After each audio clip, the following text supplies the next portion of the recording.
Since 2024 na, naghahanap ka pa rin ba ng dream house mo? Don't skip this video, baka ito na ang para sa iyo. Hi everyone, Ron Ijaw again for another quick house tour.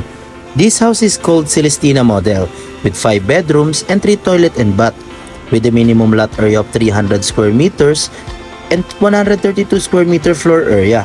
Complete finish na at wala ka nang ipapagawa pa. Starting to our gate and fence na included na sa price ng house with basic landscape. Very elegant ang kanyang facade with high ceiling windows na pwedeng ipa one-way mirror and all our doors are made with solid mahogany woods.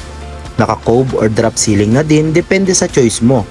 Malawak at maliwalas sa living, dining, and kitchen area dahil katapat lang ito ng lanay area with built-in cabinets na sa kitchen area and naka-dual sink na din ito with 2 common bedrooms na sa first floor, 1 toilet and bath para sa mga guests or sa mga elderly ng family nyo.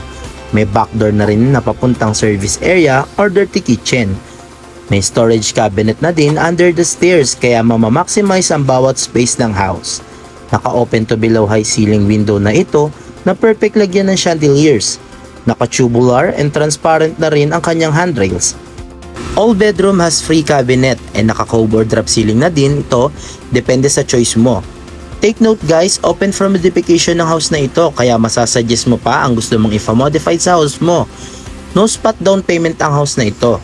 Pwede i-extend up to 22 months ang kanyang equity. Sa master's bedroom ay may walk-in closet and personal toilet and bath with fire extinguisher, smoke detector alarms, and CCTV upon turnover. And take note, may water and electricity na upon turnover. Kaya gamit na lang ang dadalhin ninyo. Available ito through bank and SIDC financing. And available din ito from south to north. Kaya ano pang hinihintay mo? I-message mo na ako at mag-schedule ng site viewing. Thank you!